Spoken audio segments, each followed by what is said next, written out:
Hello viewers, আসসালামু আলাইকুম। Welcome to my channel cooking world of money. নিশ্চয়ই আল্লাহর অশেষ রহমতে সবাই ভালো আছেন। আজকে আমি আপনাদের তৈরি করে দেখাবো চিকেন কোরমা। এটা আমাদের দেশের খুবই ফেমাস একটা খাবার।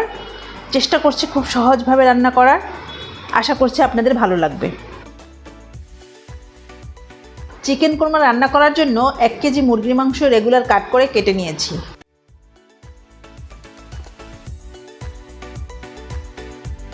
দিচ্ছি স্বাদ মতো লবণ, দিচ্ছি হাফ কাপ পরিমাণ টক দই, সাথে আরও দিচ্ছি হাফ চা চামচ লাল মরিচের গুঁড়া। এটা জাস্ট একটা গোল্ডেন কালার আসার জন্য।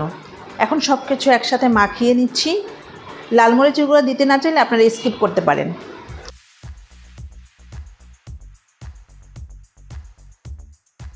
চিকেনটাকে ভালোভাবে ম্যারিনেট করে রেস্টে রেখে দিচ্ছি আধা ঘন্টার জন্য।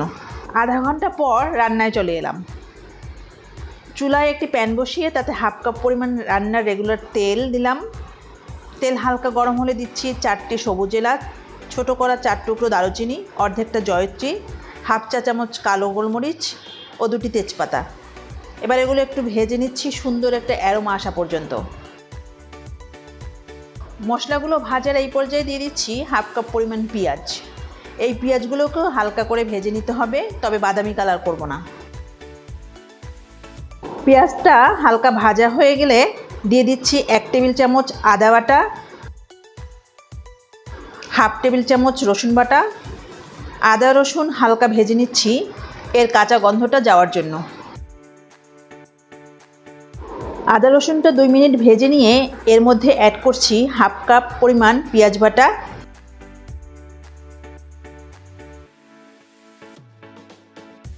এখানে আগে থেকেই 10-12টা কাজু বাদাম, 2 টেবিল চামচ কিশমিশ, 5-6টি কাঁচামরিচ, 2 টেবিল চামচ পেঁয়াজ বেরেস্তা, 1/4 কাপ দুধ দিয়ে ব্লেন্ড করে নিয়েছিলাম। এবার এই মিশ্রণটাও দিয়ে দিচ্ছি।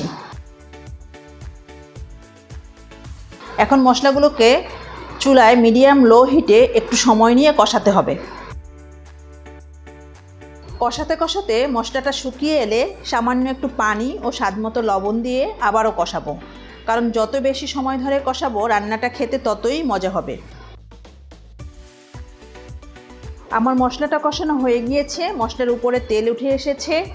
এই পর্যায়ে ম্যারিনেট করে রাখা মুরগির মাংসটা দিয়ে দিব। আমি এই রান্নায় কাজু বাদাম ইউজ করেছি, আপনারা চাইলে কাঠবাদাম বা চীনাবাদাম ইউজ করতে পারেন। এবার মশলার সাথে মুরগিটাকে ভালোভাবে কষাবো। এই পর্যায়ে আমি কোনো পানি ইউজ করব না।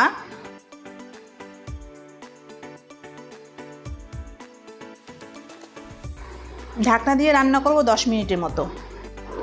10 মিনিট পর ঢাকনাটা তুলে একটু নেড়ে চেড়ে দিতে হবে, যেহেতু গ্রেভিটা ঘন, নিচ থেকে লেগে যেতে পারে। মিডিয়াম হিটে মাংসটা কষিয়ে নিচ্ছি। মাংসটা থেকে কিছুটা পানি বের হয়েছে, এই পানিটা দিয়েই আধা সিদ্ধ হওয়া পর্যন্ত ভালো করে কষিয়ে রান্না করব। পানিটা মোটামুটি শুকিয়ে এসেছে, মাঝে 2বার নেড়ে দিয়েছিলাম। এই পর্যায়ে অ্যাড করছি আগে থেকে জাল করে রাখা 1.5 কাপ পরিমাণ দুধ। অবশ্য আপনারা চাইলে গুঁড়া দুধটাও পানিতে গুলে ব্যবহার করতে পারেন। আর মাংসে কী পরিমাণ ঝোল রাখবো এবং মাংস সিদ্ধ হতে আর কতটুকু পানি লাগবে এর উপর নির্ভর করে দুধের পরিমাণটা নির্ধারণ করে ইউজ করতে হবে। ঢাকনা দিয়ে মিডিয়াম হিটে রান্না করার পর যখন গ্রেভিটা ঘন হয়ে আসবে, এই পর্যায়ে আমি এর মধ্যে 1 চা চামচ চিনি,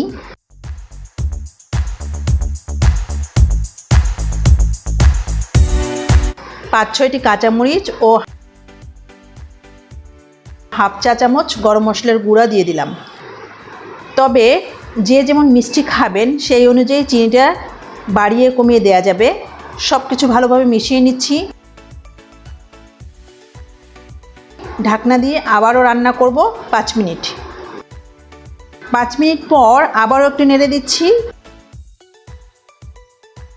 আর দিয়ে দিচ্ছি 1 টেবিল চামচ পরিমাণ ঘি। চেষ্টা করবেন ঘিটা দিতে, এতে খুব সুন্দর একটা ফ্লেভার আসে। এখন দিচ্ছি কিছুটা পেঁয়াজ বেরেস্তা। ঢাকনা দিয়ে 5 মিনিট লো হিটে রান্না করব। পেঁয়াজ বেরেস্তার খুব সুন্দর একটা ঘ্রাণ বের হয়েছে। কোরমা সাধারণত রোস্টের তুলনায় একটু ঝোল বেশি থাকে, তাই ঝোলটা আর কমাবো না। ঠান্ডা হয়ে গেলে আরও কিছুটা টেনে আসবে।